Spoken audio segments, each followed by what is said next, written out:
Hello. Today I will try to show you how you can calculate the stress and the reaction forces in bolts when there are on the whole flange. So let's pretend, or let's say that we have a big plate here, and in the middle there is a rod going out. Looking from the side, it would look something like this, and something out there, and there is a force pulling down here, and we have screws, wonderful screws located like that. Okay? I will just throw it on here, they're going through, and there's a thread behind. This one is connected to a wall. And when this force is pulling here, it will give some reaction forces to these bolts. And how would we do that? Okay, first I'll just give an example for how you would do that if you only had one set of bolts. So I will just draw it over here. Here we have the same thing, but we have only one bolt, and we have the force going down there. The distance here is 400 millimeter. The force is 800 Newton, and the distance here is 300 millimeter. What we would do, we would sum the force, sum the moments is supposed, or will definitely equal 0, because this was is in rest, and we'll set this as a positive direction. We call this F1, and this will create a force F2. We will set it like this. F1, no, I'll just skip that one. 800 multiply 400 equals F1 multiplied 300. F1 equals 800 multiplied by 400 divided by 300. And this will give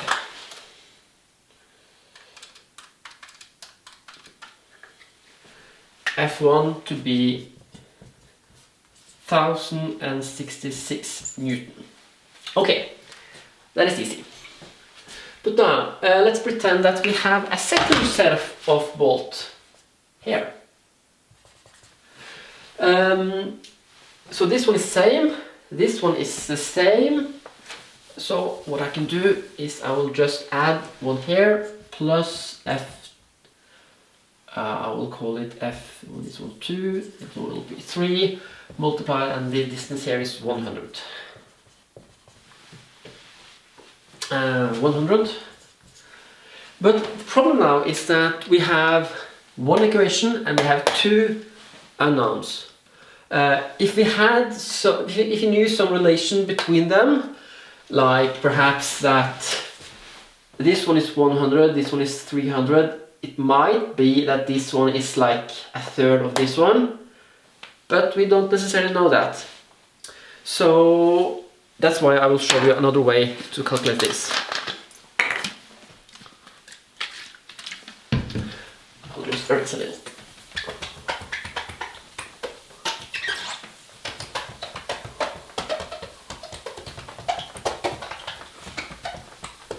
Okay.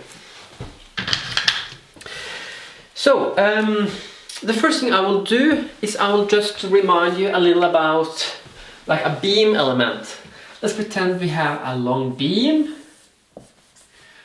which is supported over here and is supported over here. It has a force in the middle,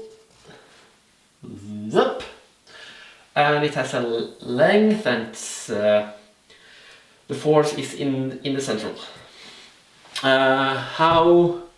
How would we calculate the stress in this beam? If we look at from okay, so what will happen when we press here, it will bend slightly down, it will be compressed at the top, and it will be stretched or tensile stress in the bottom. In the middle, it will be a neutral axis, which will not be moved so much. Or it will not move and it will not be stressed at all. This is what it will look like. But to calculate this, we know we have a little a way of doing that. That will be, I'll just set up the formula first. Sigma equals moment divided by something called the second moment of area multiplied with the distance. The moment is basically this force multiplied with the length. So let's say that this one is 50 kilonewton and the length there is 1000 millimeter. Moment would be 50 multiplied by 1000. The moment would be 50,000 kilo Newton millimeter. Okay. Again, that is not so difficult.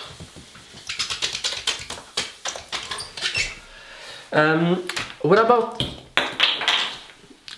about this one? This is actually called the second moment of area, and I'm sure you will find other sources that can explain that much better than me. But this is just something I'll just explain briefly because we will use part of it further on. This one is basically, if we see this from the end, this one is the neutral axis, and this one is basically like a very small area, and the distance the shortest distance to the pivot or to the bending neutral axis squared. This one is something we called y. This one is the same y as here.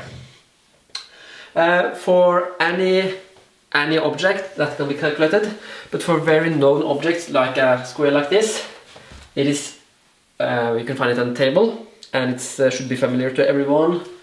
And it's for this one, if this is the axis, it is b multiplied with h in the power of 3 divided by 12.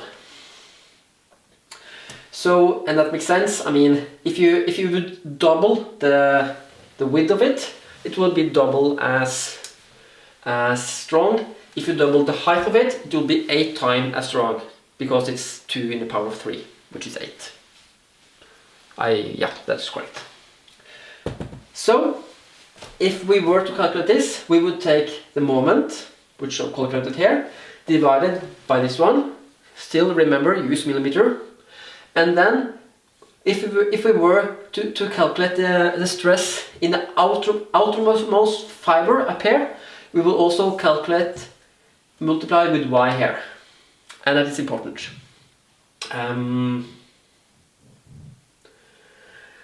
Yeah, and that will make, like, you can draw a figure almost like this. Here is the most stress, a little less stress, less stress, less stress. And here it's neutral, or it's supposed to be there. And here it's tension. Here it's compression, and here it's tension. Tension means it's pulling away from each other, or stretched. Okay, good. So, how can we apply this to this? The thing is that quite a few things here is something we can apply. We will look at this one when it's moving here, or if you're pulling here, it will bend outwards. And what axis will it pivot around? It will pivot around this line. It might, like in reality, it might be a little slightly upwards, but for example, or for any, if this is a steel plate and it's fairly thick and stable, it will be okay to say it like that. So we are now to calculate the second moment of area of this ball picture.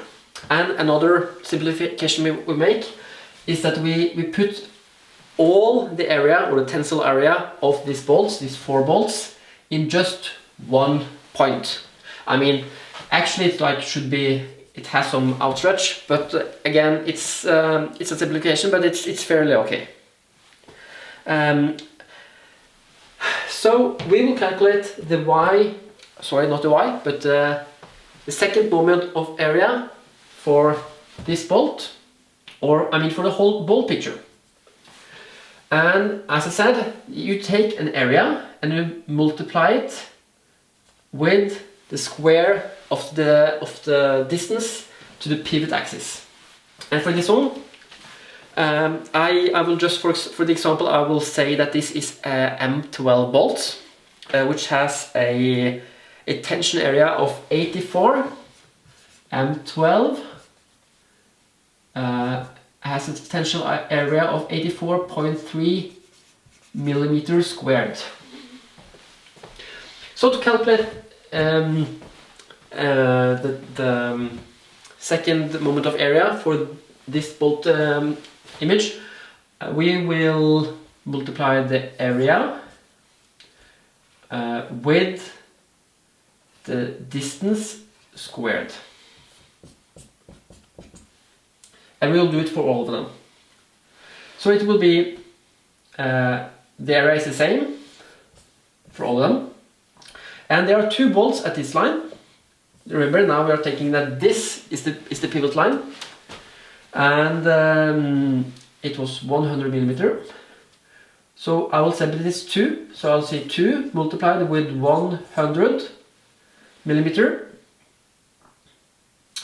And I will also add these 2, so plus another 2, and here distance is 300 millimeter. And area is 84.3 millimeter. I will just calculate that one. It will be 200 plus 300, 200 plus 600 multiplied by 84.3.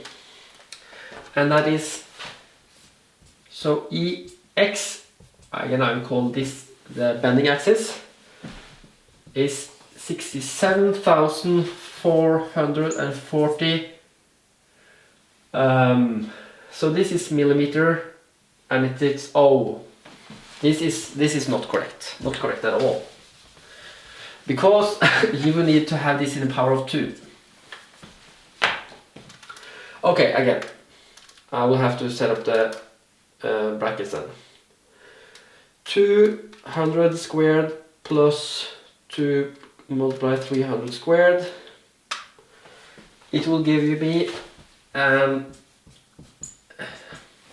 second moment of area of together 16.86 multiplied by 10 in the power of 6.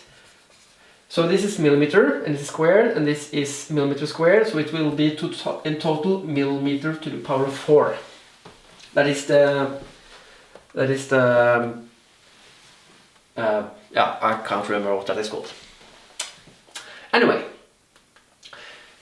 now we have this one, and the moment we said it was 4/8 moment. Again, that is also have to be calculated around this axis. So moment is 800 newtons multiplied by 400. That is making through Newton millimeter Newton millimeter. Okay, and so sigma, to calculate sigma, so then I will calculate the stress in the bolt, first up here and then down there. And then the moment is 320 in the power of 3 divided by 16.86 in the power of 6. And then I will multiply it. So I have M, I, and Y. And I is known, M is known, and Y. So for this one, I'll calculate it to be Y is the only thing that changes. 300. That is 5.7, and it will be megapascal or Newton per millimeter squared. That is the tension in the area of the bolt up here. And for the bolt, for the lower bolt section, it will be 1.9 Newton per millimeter squared. Okay. And then I also know when I have like only a tension force pulling on anything, and if the stress is evenly distributed around the whole area, it will be the formula for that will be sigma is F divided by the area. And here I have the sigma, I have the area, and I will calculate the force. So I'll just reorganize this one into F force equals sigma multiplied by the area. Sigma here is 5.7 multiplied with 84.3. Okay, so, and check out Anna, this is Newton per millimeter squared, this is millimeter squared.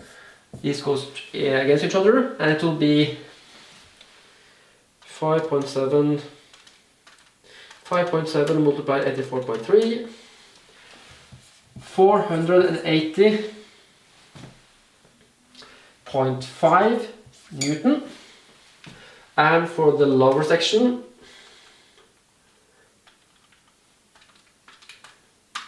it will be 160.2 Newton. And again, that is then the force in one bolt. Remember, there are two. So if I now take 480 plus 160 and multiply it by 2,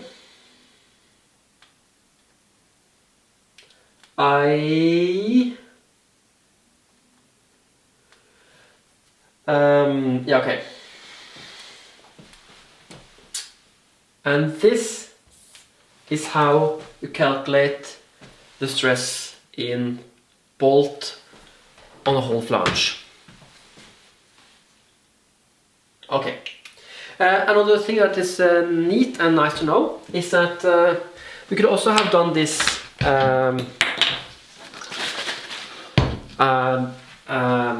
like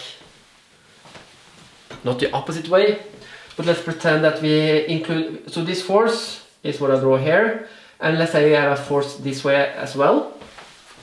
Then I would set this as my pivot axis, and I will calculate this one just by starting in this point and having this as the y. This is the second y. And I will also get some reaction forces, and then I can just add them together bolt-wise. And that will make this bolt less stressed altogether because it is closest to the two pivot axes. And this bolt will most likely, or definitely, be most stressed and have most reaction forces. One important thing to note is that in this example I have only calculated the reaction forces. and they're most likely, I mean, if the bolts are pre-tensioned, which they most likely will be, you will need to sort of put these reaction forces through something they call a bolt diagram, which is like how the reaction forces are divided by less, or by adding more tension in the bolt, or having less compression in the area in the flange. But that is something you will find if you search for a bolt diagram, and you will find many very good examples of that. What I wanted to show is basically how you could use this bending formula to calculate the stress in normal bolts. But again, one more thing I also want to say is that if you have like a force pulling that way, just outwards, out of the plane. In this example, that will be the distance here is fairly even, and if this is a steel flange and it's quite stable and stiff, the stress will most likely be very evenly distributed. So I would just like divide it by 4 and set them up. It wouldn't be a problem at all. But let's pretend that this was a larger frame, or was a larger flange with also 2 bolts here, and maybe even 2 bolts here. But then if the flange were perfectly stiff and everything was optimal, you would still be able to say that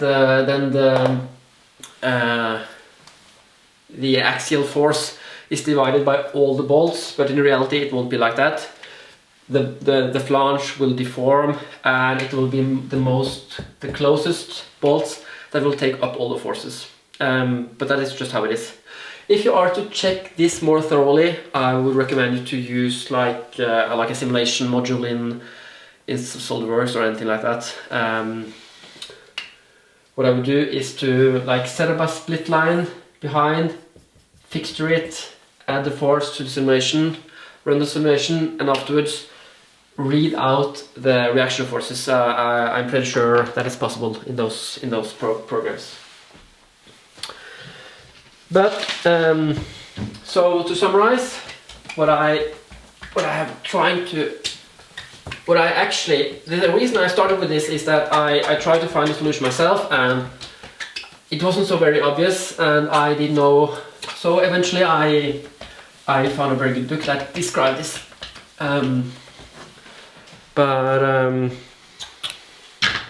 So that's why I'm trying to do this, so I can show others, so they don't have to search along. Yeah, it's basically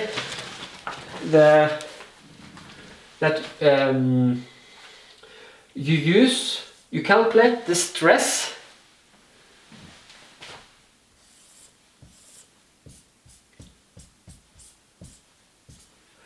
in this. So these are bolts, and these are the thrust going out, having the force on them. These are the bolts, and we calculate the stress in the bolts. Oh, in this example, it was different. It was like this: most stress in top, less and less stress as you're closing in to the pivot line. And I mean, also see here, if you had a bolt like on the pivot line, it wouldn't help at all when you're pulling here. So you do that by taking the moment divided by the second moment of area and multiply it with the y. And y is what's going up here, and are making it 0 stress at the pivot line and maximum stress at the top. And so here would be 1 and here would be 1. You calculate this stress, and that is a stress which is evenly distributed among all the area on this one. This one is then done by having the area multiplied with the distance from the pivot line and up to this area, y squared, and doing that for this one, for this one, for this one, and for this one, for all of them. That is how we calculate this one. And when you know the stress, you will use the formula to stress multiplied with area again and calculate the force. And that will be the reaction force. And that's it. So I hope that was a help. Otherwise, I would suggest you go to some good books. I know a very good one. I have borrowed it many times from the library because I have never found the means to buy it. But it's rather good. Yeah. Okay. So good luck.